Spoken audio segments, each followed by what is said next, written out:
네, 오늘 장 랭킹5와 함께 하실 시간입니다. 오늘도 이슈 이분과 함께 깔끔하게 정리해 보도록 하죠. 헤르메스 스탁 하창원 본부장 스튜디오에 나와 계십니다. 어서 오십시오. 안녕하십니까. 안녕하세요. 자, 오늘 5개 이슈 바로 열어보도록 하겠습니다. 밖에 비는 많이 오는데 그래도 우리가 해는 떠 있는 시작이라 다행인 마음으로 네. 그러나 경건하게 첫 번째 이슈부터 풀어가 볼게요. 많이 궁금하더라고요. 금리 인상기에 안전지대는 없을까? 저희 첫 번째 키워드로 잡아봤습니다. 자, 은행주를 보면은 전체적인 시장 분위기는 오늘 나쁘지 않은데 마음이 살짝 무겁기도 합니다. 네. 사실 금리 인상 본격화된다고 해서 실적 괜찮다고 해서 배당 매력 보고 여기 들어가신 분들 많으실 텐데 오늘도 상승 출발 이후에 일제 좀 부진한 흐름 그리고 돌파구가 마련이 되질 않고 있는 상황이거든요. 네. 빅스텝 이후에 오늘의 반응을 어떻게 봐야 되는 건지 그리고 길게 끌고 가면 안 되는 결단의 그 위치에 있는지 은행주에 대한 첫 질문을 좀 드려볼게요, 본부장님. 네, 일단 금리 인상 같은 경우는 뭐 은행이나 보험주한테는 원래 이제 통상적으로 수혜다라고 알고 있는데 이게 너무 급하게 되면 오히려 악재로 작용할 때가 있습니다. 그 지금이지 그 시기라고 보시면 될 것 같은데 네. 이 은행 같은 경우는 돈을 빌려주다 보니까 금리가 높아지면 이제 이 채무불이행 같은 위험이 좀 늘어나게 되고 그에 따라서 이제 대손 충당금이 좀 늘어나게 됩니다. 그래서 네. 그에 따른 좀 부담감이 있다라고 보시면 좋을 것 같고 보험 같은 경우도 채권 투자에 원래 해서 좀 수익성이 잘 나는 편인데 이게 너무 가파르게 되면 이제 운용 자체에 대한 부담감이 커지기 때문에 해당 부분에서 오히려 좀 악재로 작용하는 경우가 있습니다. 그래서 지금 단기간에 FOMC뿐만 아니라 사실 우리 금통위에서도 굉장히 좀 가파른 스텝이 좀 밟혀졌기 때문에 해당 부분들이 좀 우려가 되고 있다라고 보시면 좋을 것 같고요. 만약에 이러한 부분들만 있으면 약간의 이런 시간차가 있으면 다시 좀 회복이 되겠지만 지금 정부에 대한 또 예대 마진에 대한 규제가 또 있습니다. 그러니까 규제가 더욱더 강화되고 있다라는 측면도 무시할 수 없는 리스크라는 말씀이실까요? 그렇죠. 이제 뭐 사실 플랫폼 관련된 종목군들이 이 굉장히 좀 낙폭이 커지기 시작했었던 첫 트리거가 이제 정부의 규제, 플랫폼 규제였거든요. 맞아요, 그랬어요. 네, 아무래도 이 산업이 아무리 좀 잘 진행이 되는 방향으로 가더라도 이 정부의 규제가 진입이 되기 시작을 하면은 해당 부분에서 부담이 생길 수밖에 없는데 지금 요번에 이제 뭐 이런 이 이자에 대한 오픈을 하는 것뿐만 아니라 향후 추가적으로 이런 부담에 따른 이제 이자에 대한 또 규제가 나올 수 있다라는 가능성이 있기 때문에 해당 부분들은 굉장히 좀 부담스럽고요. 은행주들이 금리 인상기의 수혜를 제대로 느끼기 위해서는 이 금리 인상 이전뿐만 아니라 금리 인상을 하면서도 계속적인 대출이 나오면서 이런 이제 수혜를 계속적으로 끌고 가야 되는데 이자로 수익을 버는 이 님이라고 하죠. 그 부분에 대해서 이 정부가 약간 좀 막아서는 분위기로 가고 있기 때문에 향후 수익성에 대한 많은 물음표가 생기고 있다라고 보시면 될 것 같습니다. 거기다가 앞서 말씀드린 것처럼 대손 충당금 자체가 높아지게 되면 아무래도 재무적으로 이전보다는 조금 더 안 좋은 흐름으로 갈 수 있기 때문에 해당 부분도 좀 부담이 될 수 있겠다라고 보시면 좋을 것 같고 일단 또 금융주들이 통상적으로 조금 천천히 움직이잖아요. 엉덩이가 무겁죠. 네, 엉덩이가 또 무겁기 때문에 만약에 이 낙폭이 커진다고 하더라도 이게 또 가파르게 또 올라가진 않거든요. 이전에 뭐 메리츠 그룹주들처럼 뭔가 자사주 매입 같은 이런 주주 환원 정책을 정말 적극적으로 펼치지 않으면 사실 지금 매수세가 조금 들어오기는 조금 어려운 상황이다 보니까 해당 부분들이 좀 전반적으로 부담이 되고 있는 상황이다라고 보시면 좋을 것 같고 은행주에 대해서 조금 이런 반락하는 흐름들이 이제 반등하는 흐름들이 나오는 기조는 이 정부의 규제에 대한 이제 명확한 오픈들이 나오면서 이 그에 따라서 앞으로의 은행주들의 좀 이런 길잡이를 바라볼 수 있는 그런 명확한 지표가 나와야 이런 좀 접근성이 좀 높아지는 부분이 생기지 않을까라고 생각을 하고 있습니다. 그러면은 좀 안정성을 보고 뭐 배당까지 보고 들어가셨던 분들은 실적 시즌을 좀 활용해서 약간 고개를 드는 구간에서는 손실을 감내하고서라도 좀 빠져나오시는 전략이 유효할까요? 사실 이거는 이제 자금의 운용 방식에 따라서 좀 달라질 수 있는데요. 통상적으로 금리 인상 기에는 은행과 보험주들이 항상 운용 수익률이 굉장히 높았습니다. 그래서 이 지금 금리 인상 초입 부분이기 때문에 만약에 정말 중장기적으로 끌고 가시고 계속적인 이제 매수를 통해서 단가를 낮추고 물량을 확보하시는 그런 전략으로 가신다면은 사실 지금도 보유하고 계속적으로 끌고 나갈 수 있다라고 보시면 좋을 것 같고 그런 부분에서 이제 중장기적으로 끌고 가실 이 포트 자체가 굉장히 길어질 수 있기 때문에 그런 부분에서 좀 부담이 되신다라고 한다면 단기적인 반등들이 나올 때 비중을 조금은 축소하셨다가 그 축소한 비중으로 조금 이제 이 산업의 성장성이 빨리 나오는 곳에서 이제 수익을 보고 그 수익금을 다시 접근하는 이런 여러 가지 가지 전략으로 좀 접근을 하실 필요가 있지 않을까라고 생각을 하고 있습니다. 그럼 다음 이슈로 넘어가기 전에 요거 살짝만 질문을 드릴게요. 그럼 지금 이 금리 인상기에는 안전지대를 조금 더 찾아보는 게 좋을까요? 아니면 말씀하셨던 사이클이 조금 더 빠른 쪽으로 지금 이동하는 게 맞을까요? 사실 지금 이제 시장 자체가 좀 어렵기 때문에 이렇게 박스피 흐름이 나타날 가능성이 높고 또 시장에 이제 매크로적 부분들이 굉장히 부담이 크잖아요. 네. 오늘 당장 CPI부터 어떻게 나오느냐에 따라서 당장 충격이 될 텐데 이럴 때는 빠른 단기 트레이딩을 하실 수밖에 없다라고 말씀을 드리도록 하겠고요. 이제 뭐 피난처 같은 경우는 사실 뭐 엔터나 콘텐츠 뭐 방법을 찾는다라고 하면 좀 많고 또 손해보험사 쪽 같은 경우는 요번에 또 수익이 좀 잘 나올 것으로 예상이 되고 있기 때문에 그 안에서 해답을 찾을 수는 있지만 현재 시점에서 이제 지금 시점에서 매수해서 당장 장기로 끌고 가시기보다는 시장에 이런 지수의 명확한 방향성이 나오기 전까지는 조금은 좀 단기 트레이딩 관점으로 빠르게 자금을 순환시키는 방향으로 접근하시는 게 맞겠다라고 정리를 드려보도록 하겠습니다. 시작이 빠르니까 그 속도를 맞출 필요가 있다라는 조언까지 받아봤습니다. 두 번째 저희가 꾸려놓은 이슈가 바로 자동차주인데요. 여기도 빠른 손만이 필요할까요? 궁금하네요. 자, 노사 리스크가 있었는데요. 이 리스크 해소됐다라는 이야기 나오면서 오전장부터 상당히 단단하게 그리고 완성차에 머물지 않고 현대그룹사, 부품사 좀 넓게 펼쳐지고 있습니다. 네. 주도주 성격을 갖춰가고 있다, 실적주다, 뭐 여러 가지 긍정적인 평가가 나오는 이 구간이거든요. 네. 여기에서는 트레이딩 이상으로 봐도 되는지, 지금 리스크는 다 해소된 구간이라고 봐도 되는지 궁금합니다. 일단 개인적으로 이제 이 개별주적인 문제는 다소 해소가 많이 됐다라고 보고 있고 가장 조금 걱정되는 게 이제 경기 침체에 따른 수요 둔화. 이거는 사실 전방위적으로 영향을 받을 수밖에 없고 사실 이제 좀 비싼 물품에 대한 그런 영향들이 많이 있거든요. 요즘에는 뭐 돈 안 쓰는 챌린지도 있다라고 합니다. 아, 그래요? 네, 그래서 이제 특히나 20대들이긴 하지만 네네. 이런 챌린지를 해서 뭐 나는 뭐 17일 동안 뭐 돈 하나도 안 썼다 이런 챌린지를 또 하고 있거든요. 아, 그만큼 그게 문화군요. 네, 제가 많이 뒤쳐졌네요. 네, 저도 요번에 들었는데 네. 그런 문화가 있다고 합니다. 그만큼 수요가 좀 둔화되는 움직임들이 나타나고 있거든요. 그래서 뭐 물론 그게 이제 전방위적으로 봤을 때는 좀 봐야 되겠지만 최근에 중고차 가격들도 좀 많이 떨어졌고요.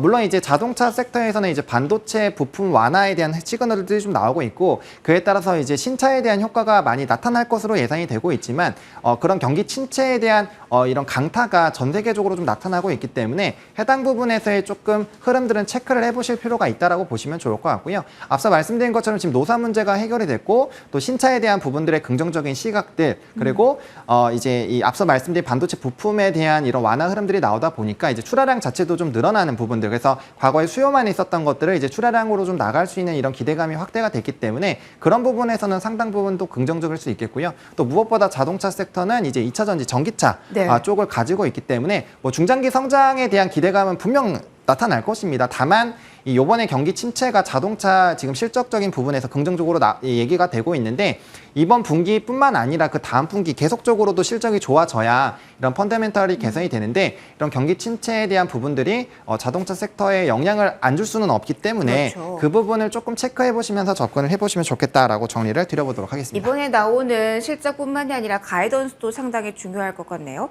네.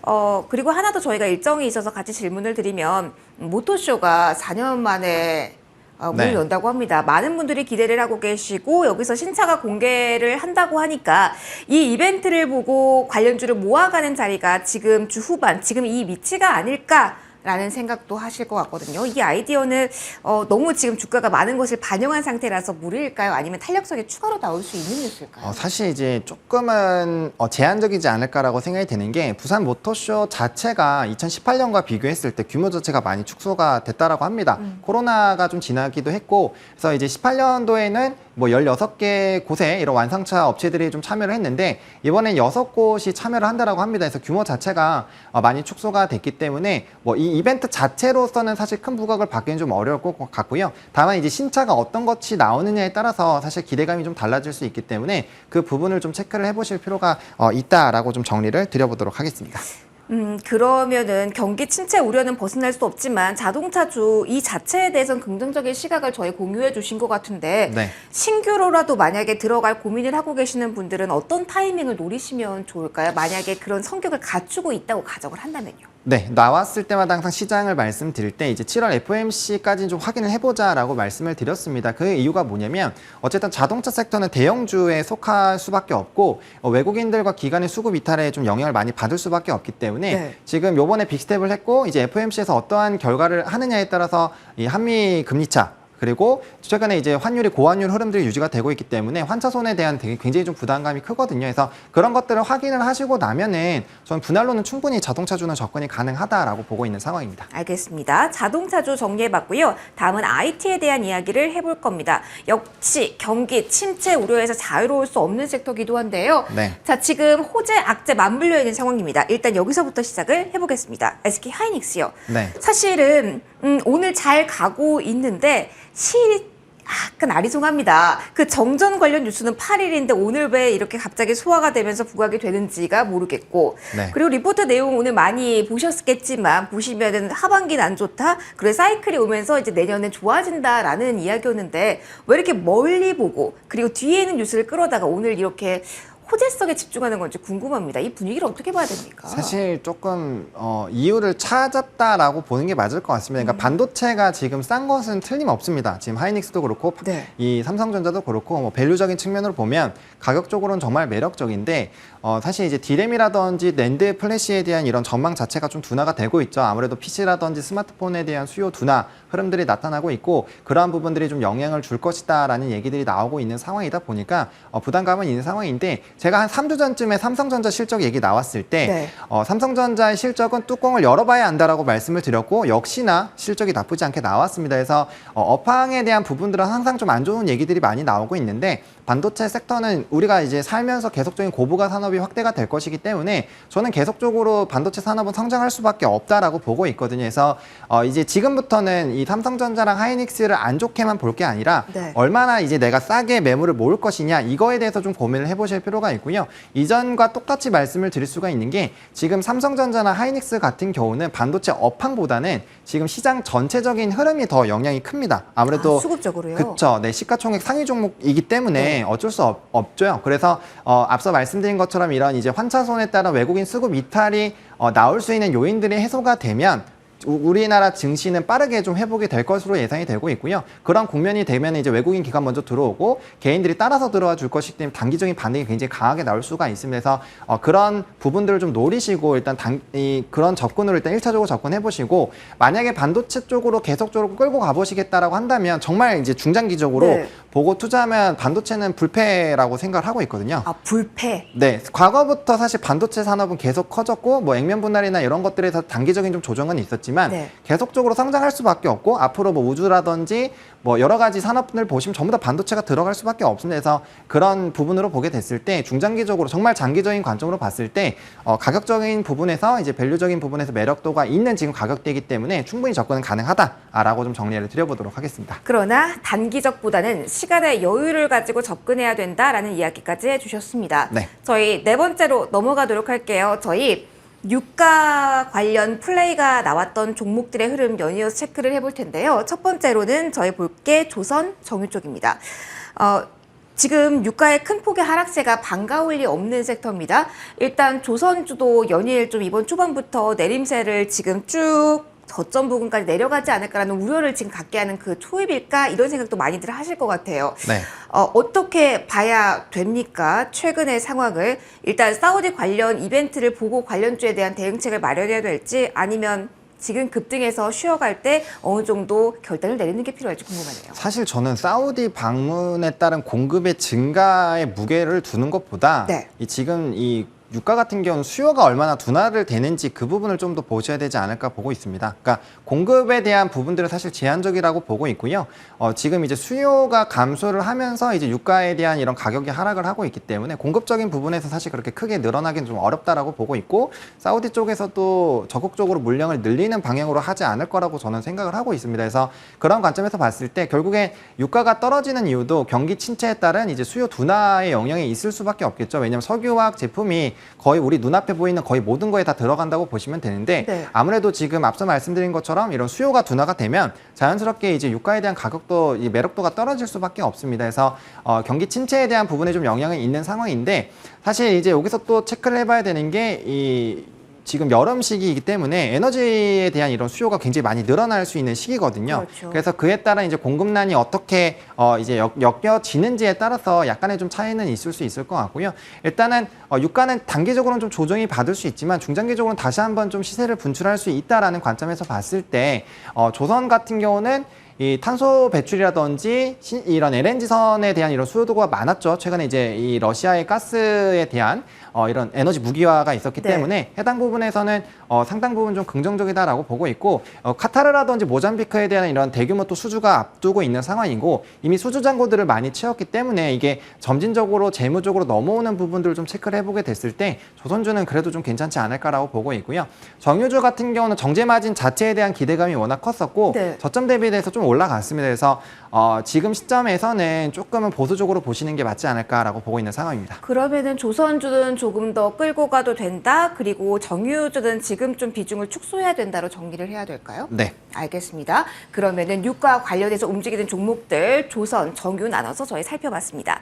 자, 그런데 이쪽 이어서 볼까요? 항공주와 같은 경우는 오늘 유가와 재료를 묶어야 될지, 낙폭과대로 묶어야 될지, 아니면 미국 기업들의 실적 그 영향으로 봐야 될지 너무 재료가 많습니다만 궁금합니다. 항공주. 오늘 장에서 근본적인 이유 중에 하나가 유가의 근본적인 내리막길 여기서 찾아도 될까요? 어디서? 사실 보시나요? 유가에 가장 크게 영향을 받았다라고 보고 있습니다. 네. 그런데 저는 사실 항공주는 조금 보수적으로 보셨으면 좋겠는 게 네. 일단은 코로나19 시기가 워낙 좀 길게 가다 보니까 실적적인 부분에서 워낙 부담이 됐었고 뭐 유상증자는 사실 언제든지 나올 수 있는 상황입니다. 그래서 맞아요. 지금도 저가 항공주 같은 경우는 추가적으로 이 유증 이슈가 나올 수 있는 상황이죠. 네, 그래서 실적적인 부분에서 상당히 부담되기 때문에 자금 조달을 할 가능성이 굉장히 크고 지금 중요한 건 코로나가 확산이 다시 커지고 있다는 겁니다. 그렇게 됐을 때 여행 자체에 대한 수요가 상당 부분 줄어들 수 있다는 거. 물론 지금 여름 성수기고 단기적으로 여행 계획을 많이 하시겠지만 이게 지금 BA5가 굉장히 우세종으로 지금 득세를 하고 있죠. 그래서 그런 방향에서 이 진단키트주들이 굉장히 좀 잘 가고 있는 오늘 장에서는 조금 이제 차익 매물들이 좀 나오긴 했지만 그런 부분에서 봤을 때 지금 좀 우려해야 될 부분들이 좀 있지 않을까. 물론 네. 가격적인 측면에서는 많이 내려온 것은 사실입니다. 그래서 단기적인 트레이딩은 충분히 가능할 수 있겠지만 일단은 이런 유상증자에 대한 영향이 나오면 단기적으로 주가 하락이 굉장히 크게 나올 수 있기 때문에 사실 그런 부분에서는 좀 굉장히 부담스럽다 해서 만약에 하신다라면은 조금 무겁긴 하지만 대한항공 쪽으로 좀 접근을 하시고 이 LCC 쪽은 조금은 이 가격 탄력성은 높을 수가 있지만 이 한번 발목이 잡히면 정말 좀 힘들 수가 있기 때문에 다른 쪽으로 좀 방향성을 찾아보시는 게 좋지 않을까라고 정리를 좀 드려보도록 하겠습니다. 그러면은 확진자 수가 4만 명대거든요, 본부장님. 네. 이 수치 증가에 민감할 수 있는 섹터, 그 종목 보유자분들은 조금 지금 조절하시는 게 필요할까요? 항공주 포함해서 좀 넓게 보더라도요. 네, 아무래도 지금 코로나19가 이제 뭐 다음 달이면 20만 얘기도 다시 나오고 있습니다. 네. 그러니까 그만큼 확진자 수가 늘어나고 있고 우리가 이제 샤이 코로나라고 하죠. 그래서 지금 본인이 자가 진단을 하더라도 사실 이게 이 집계가 안 돼 있을 가능성이 큽니다. 그래서 이 확산이 다시 이 공식 집계된 것들이 이렇게 늘어난다고 보면 미국에서도 집계된 것보다 7배는 더 높게 봐야 된다는 기사들도 꽤 많이 나왔거든요. 그래서 네. 우리나라도 좀 비슷하지 않을까라고 보고 있고 이러한 기조가 다시 확대가 된다라고 한다라면은 이런 이제 특히나 뭐 이런 항공이라든지 이런 이 코로나19에 굉장히 피해를 많이 받았었던 업종에 대해서는 조금은 보수적으로 보실 필요가 있지 않을까. 그리고 만약에 그에 따라서 부담감으로 가격이 하락을 하게 되면 네. 오히려 그쪽을 눈여겨보시던 분들은 가격 하락에 따라서 더 저가 매수를 하실 수가 있기 때문에 약간은 조금 참아보실 필요가 있지 않을까라고 생각을 하고 있습니다. 그래도 좀 선별적으로 저가 매수가 가능한 쪽이 따로 있을까요? 사실은 이 범위가 워낙 넓어서요, 본부장님. 저는 만약에 리오프닝 쪽에서 좀 방향을 찾는다라고 한다면 네. 엔터주를 좀 말씀을 드리고 싶습니다. 일단 이 엔터주들 같은 경우는 음반 판매량이 워낙 많이 늘어나고 있기 때문에 해당 부분에서 실적적인 부분들 그래도 꽤 나쁘지 않게 나오고 있거든요. 그리고 게다가 지금 아티스트들이 굉장히 활동을 열심히 하고 있는 상황이고 지금 코로나가 확산세가 되고 있지만 지금 오프라인 콘서트들이 지금 취소된 건 아니기 때문에 네. 아직까지 그러한 좀 가능성들이 있는 상황이고 또 연초에 이제 외부에서 했었던 그런 투어들에 대한 실적들이 이제 반영이 되어 있는 시기이기 때문에 이번 실적도 좀 상당 부분 긍정적으로 나올 수가 있습니다. 그리고 가격적인 부분에서도 고점 대비 좀 많이 낮춰진 상황이기 때문에 뭐 이러한 상황에서는 엔터주에서도 좀 이 방향성을 찾아볼 수 있지 않을까. 그리고 우리가 지금 시기가 어렵기 때문에 네. 콘텐츠라든지 이런 엔터 우리가 좀 즐겁게 할 수 있는 부분들에 대한 수요는 좀 강력하게 나올 수 있지 않을까라고 보고 있는 상황입니다. 가격 무기가 됐을 때 한번 관심 있게 가보자라는 네. 이야기까지 해주셨습니다. 저희 5개 이슈 살펴봤습니다. 이 중에서 원픽 골라볼 시간이네요. 본부장님, 오늘의 원픽은 어디서 나왔을까요? 네, 자동차에서 역시 나왔습니다. 자동차군요. 부품 쪽 보시나요, 본부장님? 네, 맞습니다. 그래서 SL이라는 네. 종목을 좀 소개해 드리려고 합니다. 뭐 사실 뭐 화신이라든지 이제 대표적인 그런 기업들은 다 좀 체크를 해보시면 좋을 것 같고요. SL 같은 경우도 이제 대표적인 종목 중에 하나인데 이제 자동차 램프라든지 이런 것들을 좀 납품하는 회사입니다. 그래서 램프에 대한 비중이 굉장히 높은데 최근에 이제 저탄소라든지 이런 친환경 쪽으로 활용이 많이 되고 있기 때문에 이 글로벌적인 점유율들이 좀 확보가 되고 있다라고 보시면 좋을 것 같고요. 뭐 현대기아뿐만 아니라 GM 이런 좀 글로벌적인 자동차 업체에 이런 계속적으로 납품을 하고 있기 때문에 또 비중도 좀 평이하게 좀 나타나고 있습니다. 그러다 보니까 한쪽에 너무 치중이 되지 않고 있기 때문에 해당 부분에서는 좀 견조한 포트폴리오를 좀 구성을 하고 있다라고 보시면 좋을 것 같고 앞서 말씀드린 것처럼 이런 경기 둔화에 대한 이런 부분만 아니라면은 자동차주는 지금 굉장히 좀 훨훨 날아갈 수 있는 요인들이 좀 마련이 되어 있기 때문에 해당 부분에서 좀 긍정적이다라고 보시면 좋을 것 같고 또 GM양 매출들이 늘어나고 있다라는 부분들을 좀 체크를 해보시면 좋을 것 같습니다. 지금 31,300원 선에서 움직이고 있어요. 가격적으로는 조금 타이트하게 잡아야 될까요? 어떻게 전략 주실지 궁금합니다. 네, 매수 같은 경우는 28,500원부터 3만 원으로 좀 제시를 드리겠는데요. 일단은 단기적으로는 CPI 지수가 발표가 되면 네. 그에 따라 좀 단기적인 좀 조정이 나올 수가 있기 때문에 일단은 좀 매수가는 조금 더 하단 라인에서 밴드로 좀 잡아드리도록 하겠고요. 그래도 이제 시장이 조금 눌릴 때도 오히려 좀 주가가 상승했었던 강력한 그런 시세 분출이 있었기 때문에 좀 그래도 너무 그렇게 부담스러우실 필요는 없을 것 같고 목표가는 36,000원 제시 드리도록 하겠고 손절 라인은 25,500원으로 제시를 드려보도록 하겠습니다. 네, 원픽 S에 대한 전략까지 들어봤습니다. 지금까지 헤르메스탁 하창원 본부장과 이 시간 함께 진행해봤습니다. 오늘도 소중한 말씀 고맙습니다. 네, 고맙습니다.